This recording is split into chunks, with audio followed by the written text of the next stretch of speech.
I received a question the other day on should you strip naked or bundle up for your sleeping bag in the winter? This is from Buford Gubber. Gubbs asks, nice, okay Aaron, here's one for you. When I was stationed in Germany, the first time in winter that I slept in my bag, it was colder than bleeping bleep. That next morning after talking to a few people, including my NCOIC, he said that we should all strip naked and we'd be warm, which I did, and from then on I find it hard to do.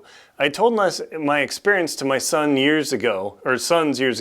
One still does this in Colorado. I can't bring myself to do it enough in my warm bag. But now, after having watched this video, I'm wondering if the best way to accomplish is what you explained is to be nude, so all your body heat pushes the vapor as you described. Further, I noticed that you were bundled up in your last camping video. So what is best, naked or bundled? Gubbs. Thank you very much, Gubbs, for the question. So the question, should we be naked? Oh, yeah. Oh no, just kidding. Or fully bundled up? Okay, that is actually a much more complicated question than you might think. Couple of factors that you need to consider here. One, if you sleep naked, you're sleeping naked, and you're dirty as heck, and you're going to get your sleeping bag gross. I mean, it's just like, do you really want to get your sleeping bag with your business hanging out on it? No, you don't. Second factor, if you sleep naked, let's just call it like down to your underwear, a sports bra if you're female, or whatever you're doing, your skin is against that fabric, and until that fabric warms up, you're not going to be warm. That is not particularly enjoyable. Next factor, chances are you've been out hiking, skiing, snowshoeing, whatever you might be doing, or sledding, and you're there and your skin is oily and dirty. Dirty skin. And you're going to get in your sleeping bag, what's going to happen? You're going to get the oils and grime from your skin and sweat onto your sleeping bag, which drives it into your sleeping bag, which then makes your sleeping bag ultimately colder because the down gets oily. See, it's this whole bundling thing. So let me give you my couple straight answers for what I do. When I'm sleeping normally in cold temperatures, I usually have my long underwear, icebreaker, yep, that's good stuff, expensive as heck, but works great. By the way, links below in the description to all the products I'm talking about here. My icebreaker here, my synthetic boxers that I'm wearing, and then I will have a synthetic shirt, whether it's a long sleeve or a short sleeve, or a synthetic long sleeve, depending on how cold it is. Now, that's like, oh, that's crazy, you got to bring an extra set of clothes.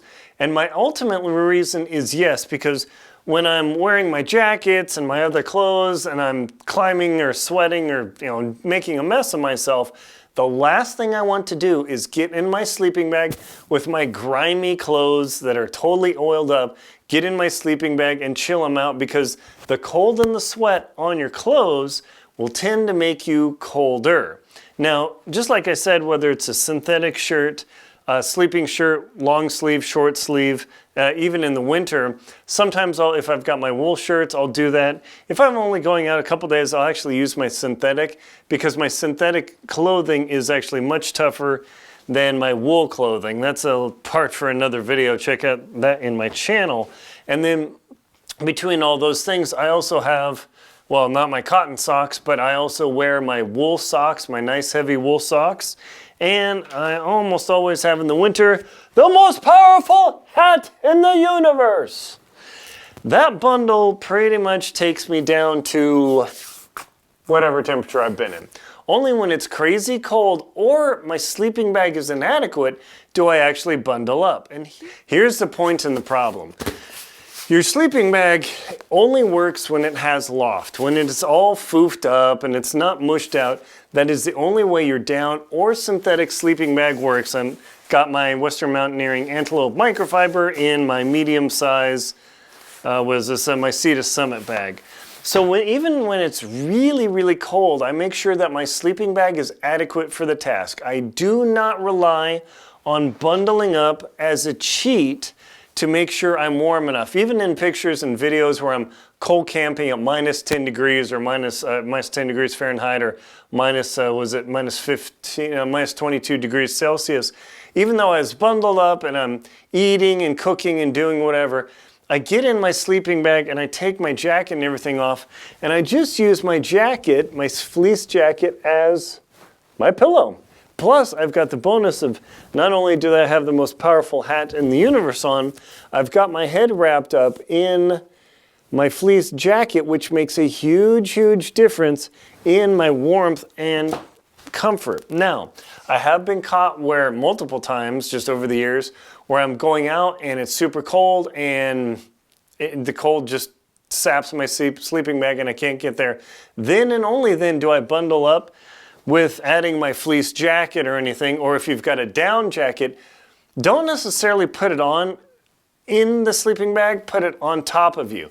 If you've got fleece jackets and everything, put them on you, then get in the sleeping bag. And the number one key here is the goal is never compress the down.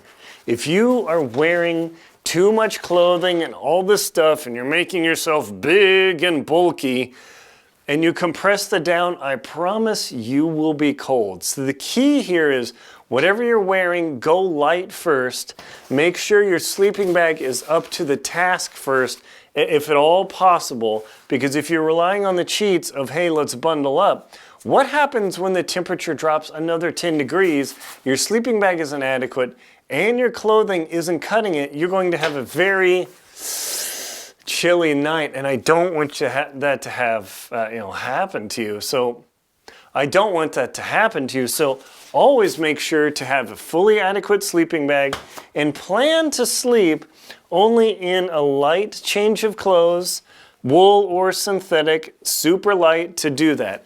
Now here's the key story. I hope you've watched the video to the end here, because there's another reason you don't want to sleep completely naked.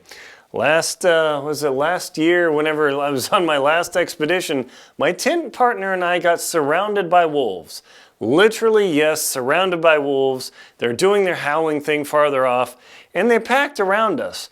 If I'm completely sleeping naked and I gotta do something, anything, it's a major, major operation for me to get shirt on, long underwear on, my pants on. If I have to run out and do something, I don't know what, naked's gonna really suck. So at least have your synthetic shirts on, your long underwear on, your socks on, some sort of hat, and also make sure you have a pair of liner gloves that is dedicated only to sleeping, not to camping, climbing, hiking, and everything. And that will be a big, big difference. Another caveat, hope you've watched this far.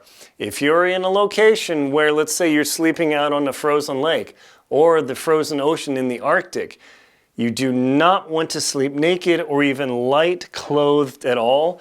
You actually want to sleep in at least a semblance of clothing that does not compress your sleeping bag, but allows you to get out of your bag, get your boots on, and get out immediately. Why is that? Because if the ice starts to break up, all of a sudden something goes crazy on the ocean or the water, and you're just sleeping in your light clothes and you have to get out, that's frostbite-orama, and I don't want that to happen to you. So you have to consider, am I going to have to get out in an emergency? Yes, no.